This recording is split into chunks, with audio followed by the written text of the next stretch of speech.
Well, here we are. We've made it to the end of this four-part series on grace. We are in week 4. If you have been with us, we've talked about things, how God's grace is always for us. Right? It's always with us, always for us. And how God's grace can sustain us through whatever situation we go in. We've also talked about how God's grace often shows up, well, like we said, it's always there, but we often recognize it or see it when we're in the midst of that fire, right? When we're in the midst of those fires of life, when our countenance is being tested by what's going on, when our hearts are being challenged, when our minds are being shaped and transformed, God's grace is always with us. It's just sometimes we recognize it at different times. So today, as we wrap up this series, we're going to talk about how God's grace gives us peace. God's grace gives us peace. That's good, right? It's nice to have peace. Do you agree? All right, remember the rules. It's okay to talk. It's okay to be on your phone, so it's fine. God's grace gives us peace. And particularly, what we see is that God's grace gives us peace even in times of trial and doubt.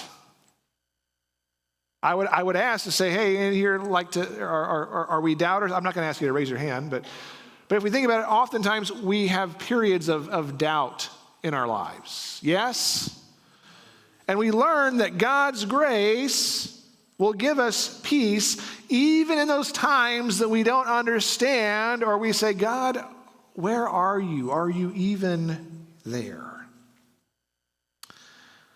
So today, I want to share with you a story that proves that God's grace steadies us and calms us at all times. His grace is always there. We've talked about that. His grace is for us. His grace is with us. His grace is exactly what we need. And today we're going to look at how God's grace steadies and calms us. What do you mean by that, Pastor Eric? Well, that's a great question. I'll answer it for you. Essentially, we as humans, we have this tendency to doubt God for a number of reasons. We do. I'm the pastor, and I'll be the first to admit, there are times when I'm like, come on, really? Really? And when this doubt slips in, everything else within our lives seems to get out of control and a little chaotic. Have you been there? Some may even say that our doubt leads to fear. Well, and as Master Yoda very clearly states, fear is the pathway to the dark side.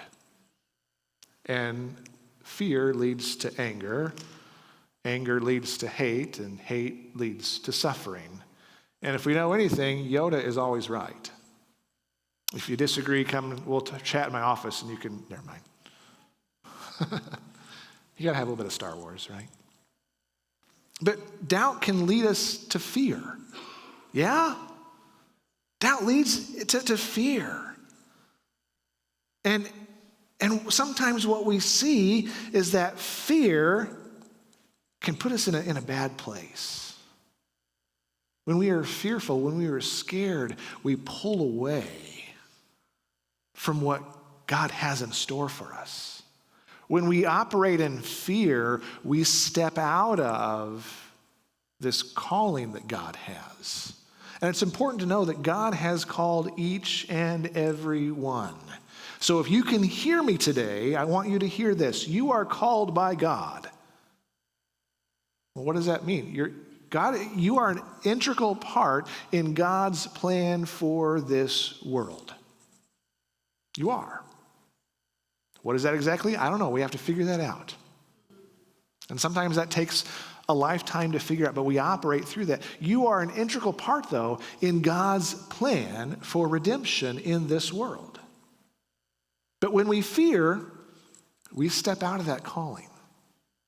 When we fear, we don't live up to the standards that God has in store for us. Are you following me today? So I want to tell you a story. There's a story that is going to help us understand that God's grace brings peace into our lives. God's grace brings peace and love and hope so that we can live a life of faithfulness better than we can on our own. So if you have your Bibles, turn to the book of Genesis chapter 18. First book of the Bible, easy to find. Open up the front, you're at Genesis. Find Genesis chapter 18. As you're turning there, I want to ask you to think about a time in your life. I want you to think about a time in your life that you can look back and see when God's grace showed up and gave you a peace that wouldn't normally be there. Think back and remember, was there a time in your life when you recognized that God's grace showed up and you had this overwhelming peace and you realized that's from the Lord. That's not of me. That's from the Lord. Sometimes it's hard to sense it in the moment, right? But our hindsight is always 20/20, and so we can look back and we can see when God's grace shows up. Think about that. Think about those, maybe a trying and difficult situation, but now that we look back, we can see how God's peace showed up. Let's read, follow along with me as I read Genesis chapter 18, verses 9 through 14 this morning. Starting in verse 9, "Where's your wife, Sarah?" they asked him. "There, in the tent," he said. Then the Lord said, "I will surely return to you about this time next year, and Sarah, your wife, will have a son." Now Sarah was listening at the entrance to the tent, which was behind him. Abraham and Sarah were already old and well advanced in years, and Sarah was past the age of childbearing. So Sarah laughed to herself as she thought, "After I'm worn out and my master is old, will I now have this pleasure?" Verse 13, the Lord said to Abraham, "Why did Sarah laugh and say, 'Will I really have a child now that I'm old?' Is anything too hard for the Lord? I will return to you at the appointed time next year, and Sarah will have a son." Sarah was afraid. Oh, I'm sorry. I'm going to stop there. I'm not going to go on. So let me give you a recap of where we are in this passage. Sarah is married to Abraham, and God has made a promise to both Sarah and Abraham that even in their old age, he would grant them a son. Have you heard this story before? And just like our reaction may have been, Sarah has a hard time believing it. What do you think? She's past the age of childbearing. Abraham's old at this point. And so the Bible says that upon hearing the promise, what does Sarah do? She laughs. She audibly laughs out loud. She laughs. And by human biological standards, she had every right to. That was a reasonable reaction to what was just told to her. Are you kidding me? Right? However, how many of you know that God is able to work miracles to accomplish his purposes? How many of you know that? Yeah. And so in this story, in this passage, God works a miracle. Now here's where the rub happens. If we focus too much on the method, we miss the miracle. Is that similar in your life? If we focus too much on the method, sometimes we miss the miracle. So in our own lives, in our own stories, from Sarah's story, this is the question that I want us to wrestle with this morning. I'm giving you the question up front and early. Usually I wait a little bit later. I'm giving you the question early because I want you to kind of chew on it. I want you to think about it. What happens when God's grace shows up to steady us, to bring us peace in the midst of doubt or chaos?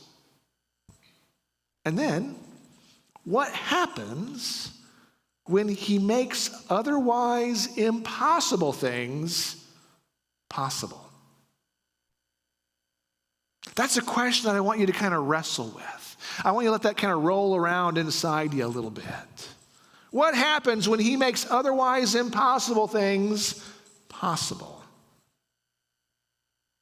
Well, it's no secret in this story, the promise of God caught Sarah a little off guard. Don't you think? I mean, she actually laughs out loud. Now, I don't know, I've never had a face-to-face conversation with God. I've never seen him in person, but I can imagine, I don't think I would want to laugh at God, right? I don't think I would want to. I'm pretty sure God laughs at me a lot, especially when I'm like, hey, God, I got a plan. He's like, yeah, crazy. You don't have a plan. But no, I don't think I would laugh when God say, okay, Eric, here's the plan. I might be going, are you sure? But to laugh out loud? Similarly, when God shows up in our stories, I think it can sometimes catch us off guard. Would you agree? Sometimes it can, and unfortunately, sometimes when we're caught off guard, it can lead us to a position of doubt. This isn't merely an Old Testament occurrence. This doesn't just happen one time in Scripture. Remember the story maybe in the New Testament, in the Gospel of John, where Jesus raises Lazarus from the dead? Do you remember that story? The reaction of Mary and Martha, the sisters of Lazarus, when Jesus arrives, he shows up on the scene, and the first thing they come to him and said, Jesus, if you had only been here, my brother would not have died. Jesus, if you would only have been here, my brother would not have died. John 11, verse 32. When Mary reached the place where Jesus was and saw him, she fell at his feet and said, Lord, if you had just been here. You ever have those moments? If you had just been here. The story goes on in this passage, and they continue to kind of protest because Jesus says, you know what? I'm here now. Let's roll the stone away. Now, Lazarus has been dead for 4 days. I don't know if y'all have been around dead things. Anybody? No? Growing up, so we had a big hog farm, right? Another pig story. Do you guys like pig stories? Do you like the farm stories? I don't know. I'm going to tell it anyway. We had on our hog farm, we had close to 4,000 head of hogs. It was a lot of animals, and it was a little bit stinky at times. A lot of bit stinky. We had no neighbors. But what happens, not often, sometimes though, some pigs would die. It wasn't a common occurrence, but every once in a while, we'd have a pig or two die. And that's just part of life, right? That just happens. And it's actually the same way as humans die. Death can be expensive, right? Death can be expensive. There's a lot of bills to pay when somebody dies. There's a lot of stuff to do, right? Death is expensive. And when you have a hog operation that has so many, that can get expensive if we're having, what we call the dead truck. It's kind of gross, right? But the dead truck would come out and they would pick up and they would do all this stuff. And so we learned to just kind of on our own, we found that, the proper ways to sanitize and to clean and fix all that. But then we had an area in the back section of the farm where we would bury these dead things. And when you're around an area where dead things are, especially 3 and 4 days, and it's warm outside, there is a very unpleasant odor. Yeah? And when you've smelled death, that never leaves your senses. You're always able to smell it and recognize it. So the story goes that Lazarus has been dead for 4 days. That's not a good smell. And Jesus steps up and says, all right, well, I'm sorry I wasn't here before. I'm here now. Let's roll the stone away. Seriously? You want to, what? And the doubt begins to set in, right? The doubt begins to set in because they don't understand how God's grace works. And yet, a miracle is about to take place. And Jesus speaks up and tells Lazarus, hey, get up and walk out. And guess what happens? Lazarus gets up and walks out. I'm curious, well, I think I know the answer because he wasn't dead, but when they rolled the stone away, I wonder if the crowd that had been gathered there, if they were expecting the stench, if they were expecting the smell. I wonder if on our lives today, when we begin to notice things going on, we begin to focus on the ugly. If we begin to look at the bad instead of what God is going to do in the moment. Are you following?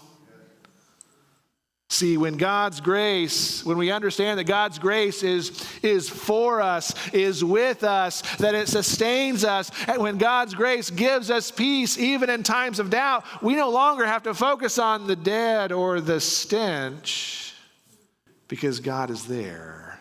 And when God is there, there is life. When God is there, there are miracles.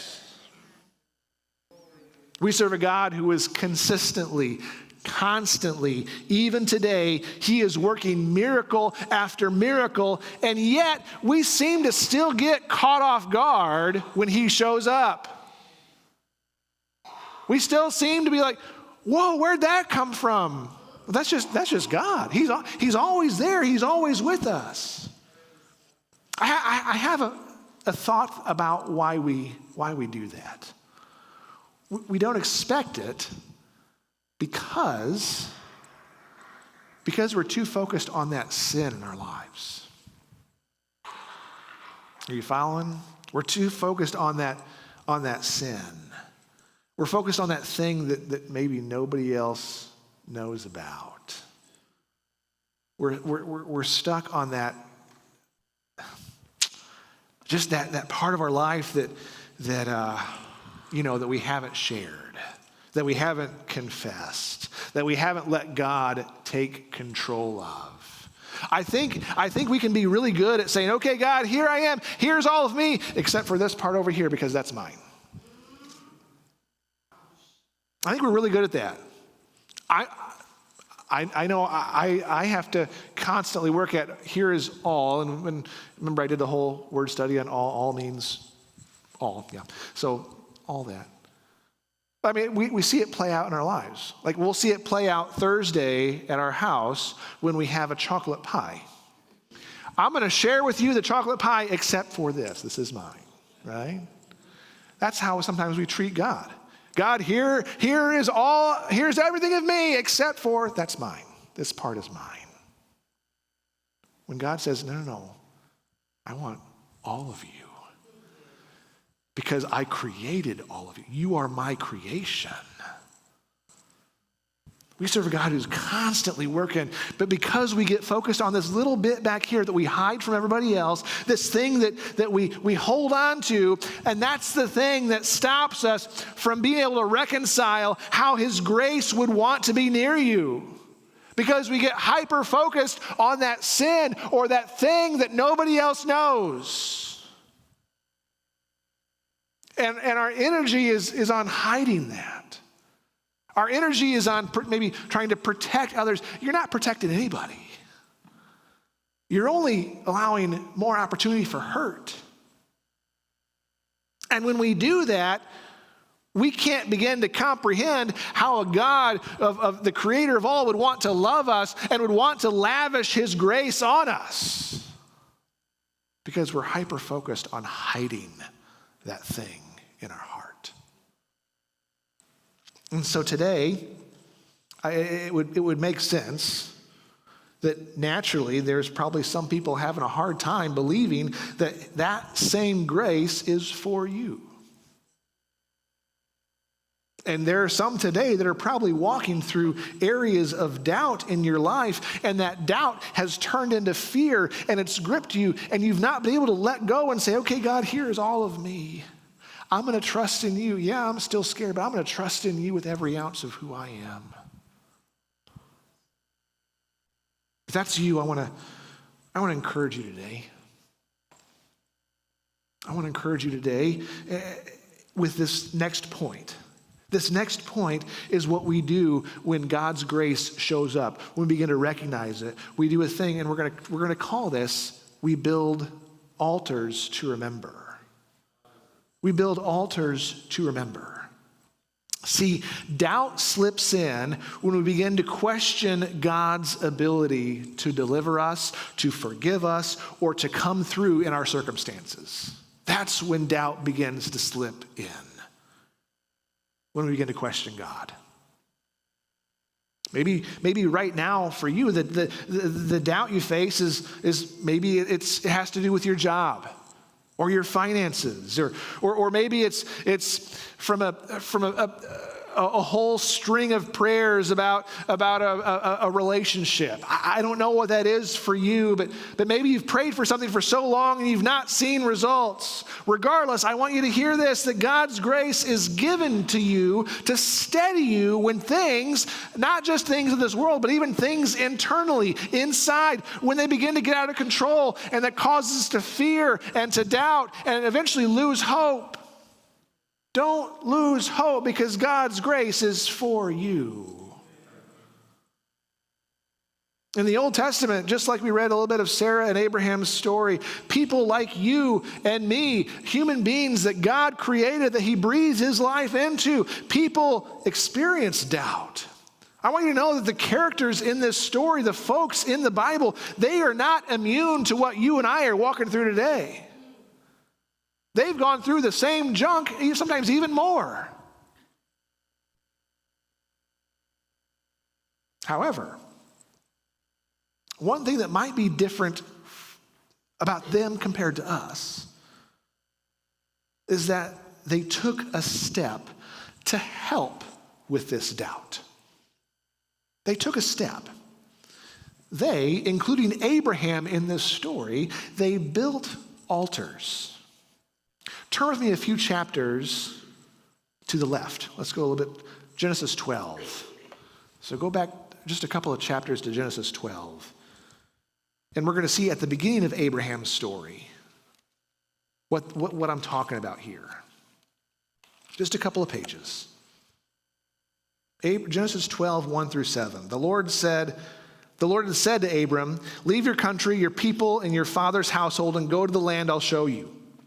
I will make you into a great nation, and I will bless you. I will make your name great, and you will be a blessing. I will bless those who bless you, and whoever curses you, I will curse, and all the peoples on earth will be blessed through you.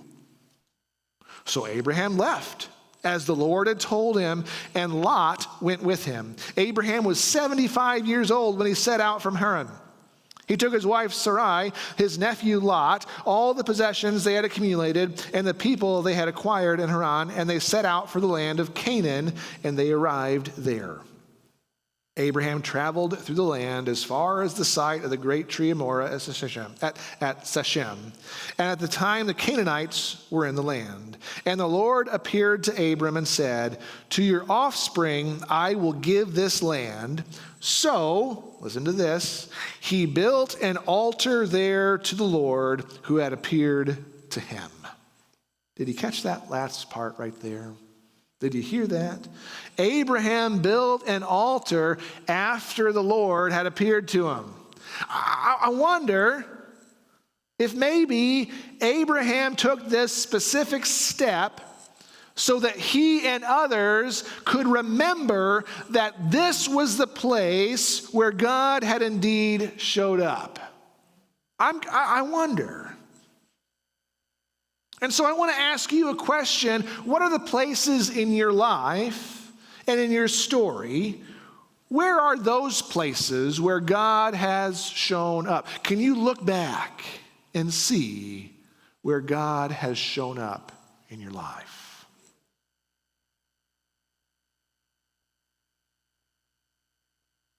Can you look back? Can you remember?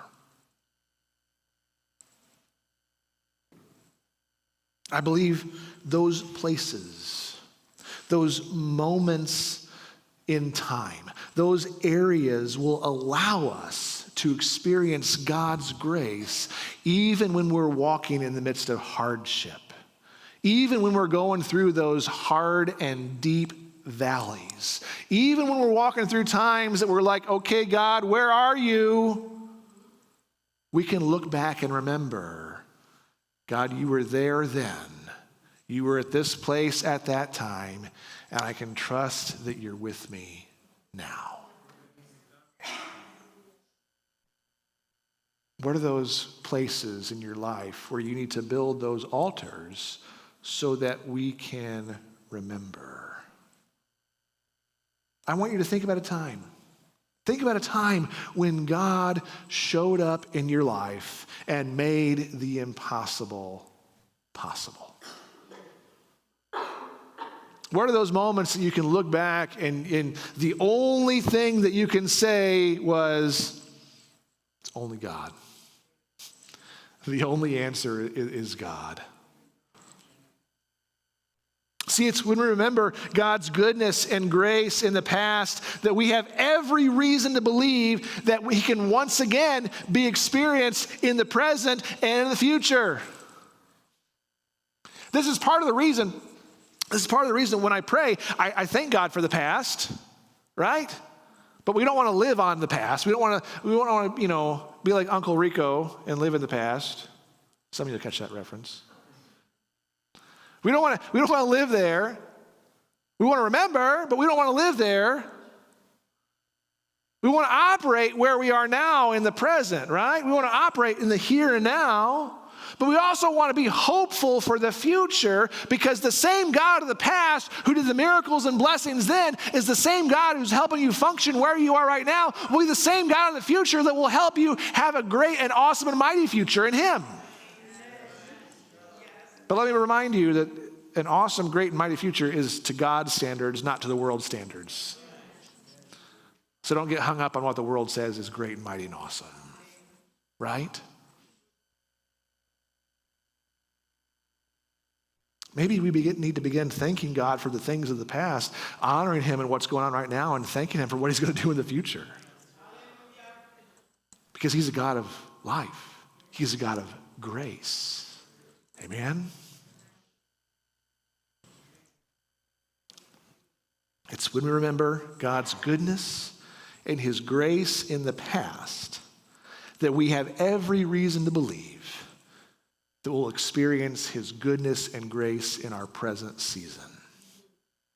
I believe that the altars of remembrance that Abraham built were key in his life.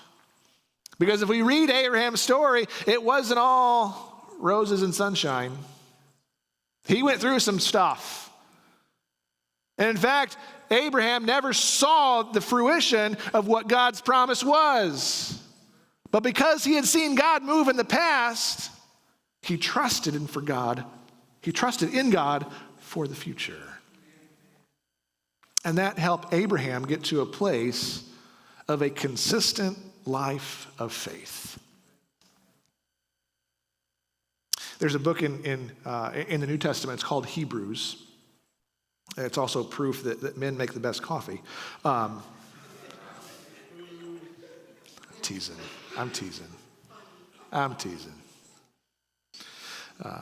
Guys, if I ruin coffee for you tomorrow morning, I apologize. But yeah. But in Hebrews chapter 11, it's known as the faith chapter, the hall of faith. Abraham is mentioned in the hall of faith.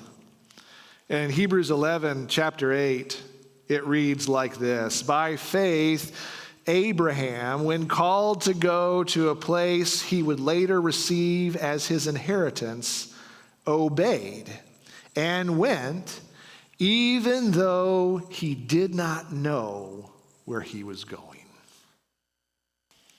I think the question, once again, for us is quite simple.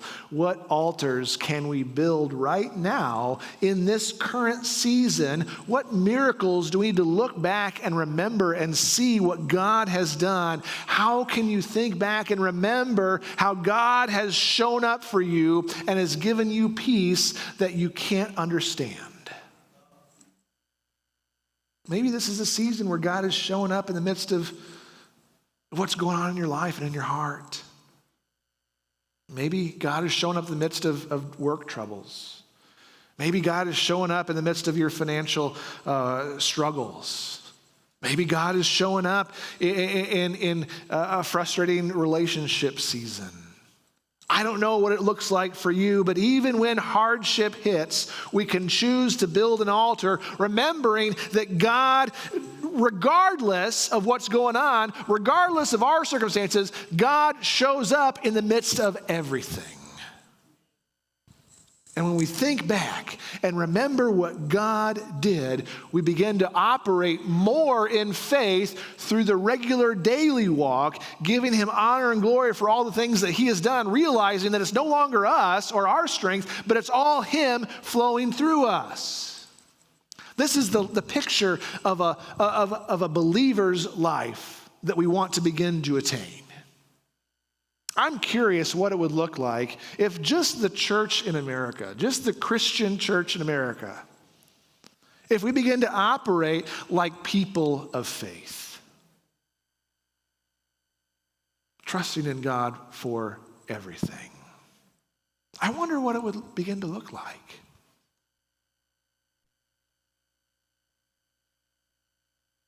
And see, when we begin to operate more in faith, when we begin to understand that God's grace is with us at all times, we learn to live a life of thankfulness. We learn to live a life of gratitude, constantly giving God glory and honor for everything. See, Scripture actually teaches us to give God honor, to give him thanks when we experience his grace. Flip back over in Genesis to chapter 21. And we're going to read just a little bit more of Abraham's story and about this promise. Genesis 21, verses 1 through 7. Now the Lord was gracious to Sarah, as he had said. Imagine that, God answering his promise. Who would have thunk? Again, God always answers. Yes? Now the Lord was gracious to Sarah as he had said, and the Lord did for Sarah what he had promised. Sarah became pregnant and bore a son to Abraham in his old age, at the very time God had promised him. And Abraham gave the name Isaac to the son Sarah bore him. When his son Isaac was 8 days old, Abraham circumcised him as God commanded him. Abraham was 100 years old when his son Isaac was born to him.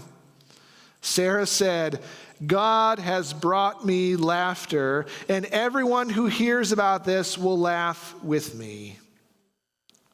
And she added, who would have said to Abraham and Sarah would nurse children? Yet I have borne him a son in his old age.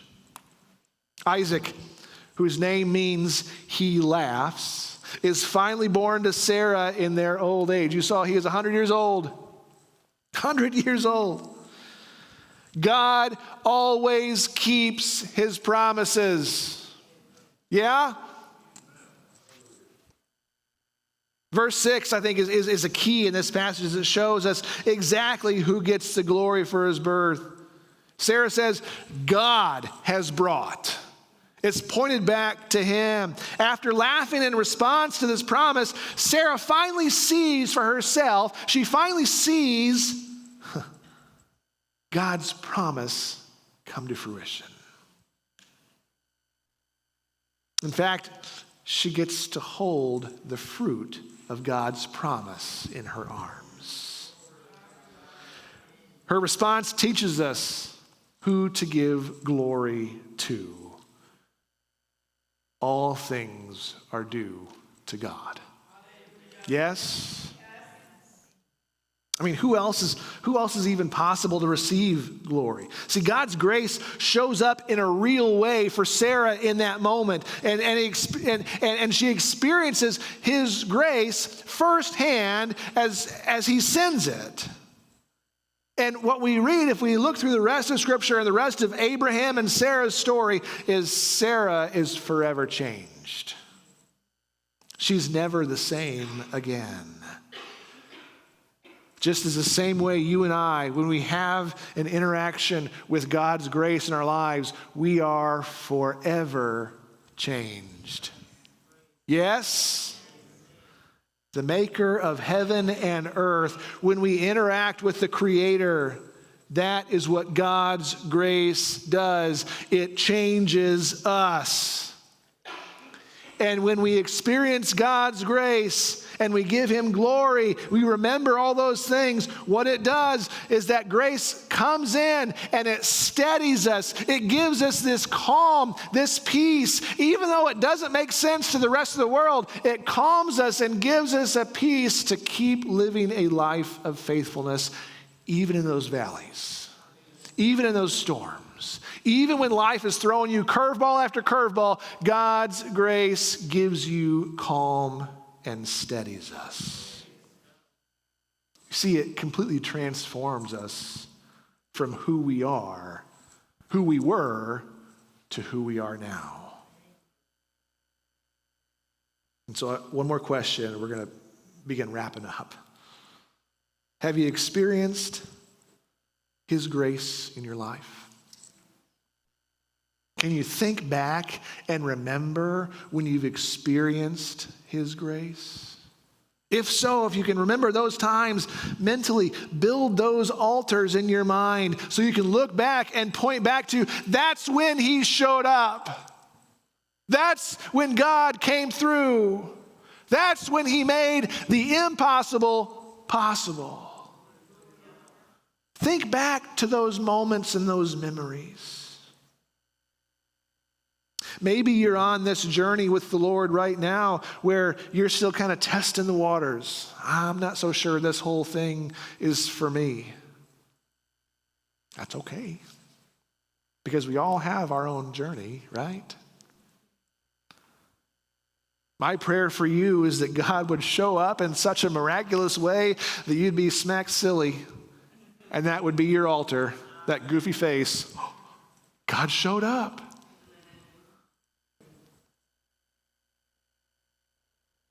You know, we do a thing now where, you know, we have those special moments in our life. So what we do, we pull out our phone and we take a selfie. We were laughing the other day because we watched this dumb TikTok video of somebody whose candle wax candle on their countertop got out of hand, and it was flames and smoke, and it was like starting to crack. And so what'd they do? Well, they didn't put it out or take care of it. They got their phone out. Oh, look at this. Now, like, just destroyed their countertop, and they're saying, like, genius right there. And these are the people that we're trying to love and win to Jesus. But look back, what are those selfie moments that we can look and say, see, look what God did? Where are those altar moments in your life? See, God's grace is with us at all times. And it's good to look back and be reminded of when he showed up. It's also a good habit to begin practicing, to understand that his grace doesn't just show up little bits here and there, but that his grace is with us all the time. And as we grow in our faith, as we journey a little bit more, and as our faith deepens in him, we realize that it's not just one altar there, or one there, or one over here, but in fact, it's this lifetime of God's sustaining grace with us every breath of every day. It's good to remember. It's good to refocus. If you're here today and you've yet to experience, if you can't, you can say, Pastor Eric, I don't have those moments. I can't look back and see.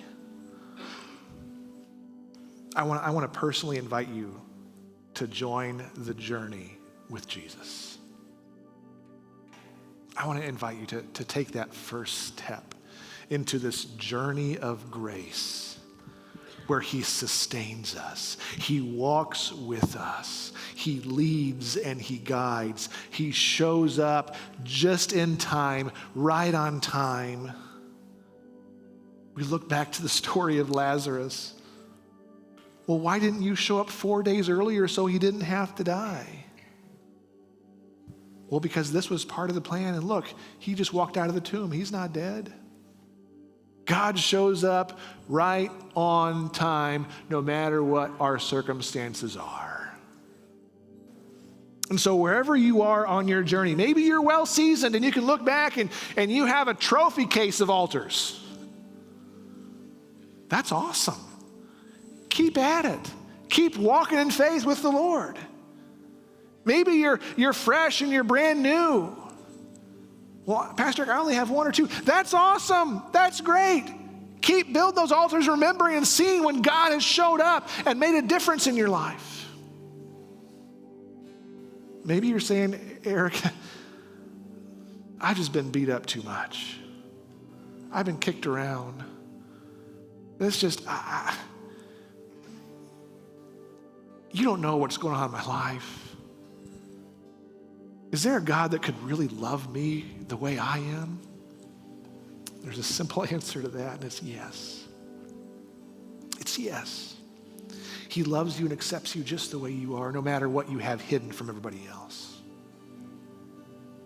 And this is a God that says, I love you just the way you are because you are my beloved creation. I formed you. I breathed life into you. Now let me have all of you so I can fix and I can repair and I can show you that my grace is with you all the time. That's the God that we serve. And so wherever you are on this journey, God's grace is for you. God's grace is with you. His grace will sustain you all wherever you go and whatever you put your foot to. And in the midst of whatever you're walking in, his grace will give you peace. As you walked in this morning, our ushers were passing out, ushers and greeters were passing out these little communion cups. If you did not get one and you'd like to participate in communion with us, just raise your hand. And we've got a couple here that could use some. If we could get some of those trays in here, they'll bring them in just a second. And as they're preparing to get a few more of those, if you didn't get one, just keep your hand raised up, and they'll walk around and make sure you get one. Inside is a little wafer, a little cracker, and then just a little bit of grape juice, just a little bit. We celebrate this in remembrance. We celebrate this in remembering this altar that was built to say, look back and see what God did. Jesus celebrated the Passover meal, or celebrated communion with his disciples just before he was betrayed and murdered on a cross. And essentially, it's this picture of us saying, I remember what you have done for me. Do we have any others? Anybody else need some? Right here in the middle, if we can help, guys. Thank you. And by practicing and celebrating communion together, we remember Christ's sacrifice for you and I, which makes a way. Amen. In the Church of the Nazarene, membership is not required. You don't have to be a member of this church. This could be your first Sunday, and we can still love to participate in communion with you. The only thing we ask is that you would begin that journey and say, Jesus, I believe in you. And so if you want to participate together, let's take and peel the bottom where the bread is first, because it's kind of hard to get the bread out before you get the juice. It makes a mess. And so as we peel that back and get the bread out, as we peel the cup back, I want to read to you just a quick passage of Scripture that as Jesus was speaking to his disciples.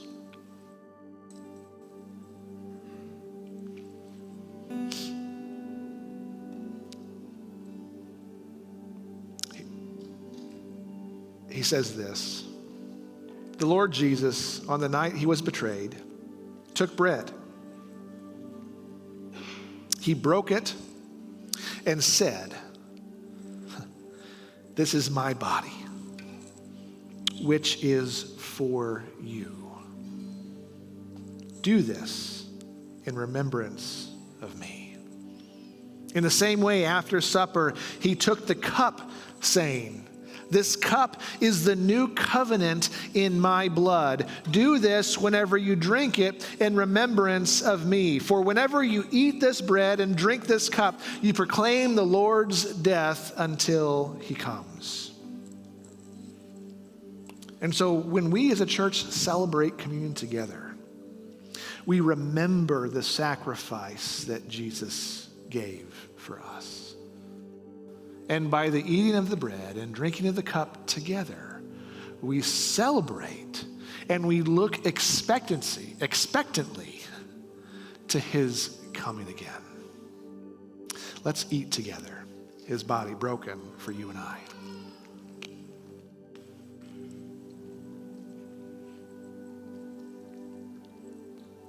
And then as we drink the juice, which is his new covenant, this new relationship, let's do it remembering and being thankful together. Let's drink.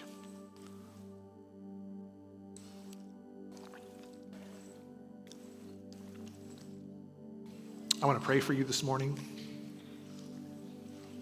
If you would, let's stand together.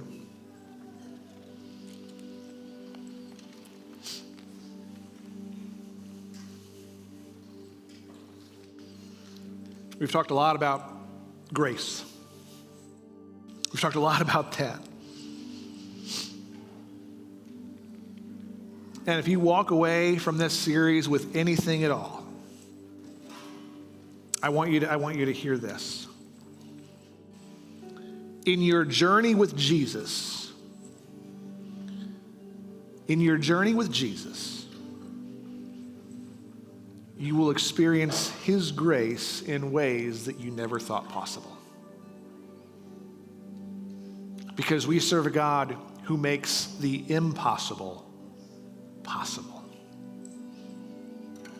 So whether you've been following Jesus for decades or you're just starting to begin to scratch the surface or test those waters, I want you to take some time and look back and begin to build those altars in your mind. This is when God showed up. And maybe that altar is today. My prayer for you is that you would sense his grace that is with you, that is for you, that sustains you, and that gives you peace, that you would sense his grace at all times. Because he loves you that much and more. Let me pray for you this morning.